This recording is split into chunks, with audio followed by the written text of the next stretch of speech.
కాకా నమస్తేనే. నమస్తేనా. ఎంపీ ఎవరు ఇక్కడ మనకు? ఇప్పుడు అయ్యే రంజిత్ రెడ్డి గారే ఎంపీ మనకు. ఇక ముందు రంజిత్ రెడ్డి గారే, ఇప్పుడు కూడా రంజిత్ రెడ్డి గారు. పార్టీ మారిండు కదా? పార్టీ మారిన ప్రజల నాయకుడు కదా. పనులు ఏమైనా చేసిండు ఆయన?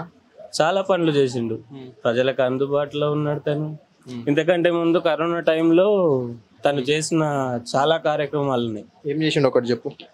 విద్యార్థులకు అప్పుడు లాక్డౌన్ టైంలో ప్రతి గ్రామ పంచాయతీకి స్కూళ్ళకు టీవీలు ఇచ్చిండు.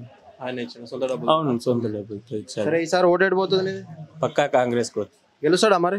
గెలుస్తాడు. బీజేపీ టఫ్ ఉంటుంది అంటారు మరి. ఒక్కసారి ఒక దగ్గర, ఒకసారి ఒక దగ్గర, ఒకసారి ఒక దగ్గర ఉండే నాయకుడు ఎట్లా గెలుస్తాడు అంటూ? ప్రజలకు అందుబాటులో లేని నాయకుడు, పిలిస్తే పలికే నాయకుడు రంజిత్ రెడ్డి.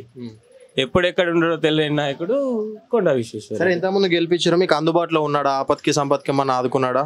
ఎలాంటి వ్యక్తి పోయినా కూడా అపాయింట్మెంట్ ఇచ్చే వ్యక్తి రంజిత్ రెడ్డి. రెస్పాండ్ అవుతాడు, పక్కా రెస్పాండ్ అవుతాడు. పనులు అయినాయా మరి మీకు? ఒక 100 పనులకు ఎన్ని పనులు అయినాయి మీకు? 100 పనులకు అంటే అట్లా కంపేర్ చేయడానికి కాదు. మేము పోయిన 3-4 పనులు మా అవసరాలకు మా అయితే గెలుస్తాడా మరి? పక్కా గెలుస్తాడు. పక్కా. పక్కా. ఓకే కాకా, రైట్. రైట్.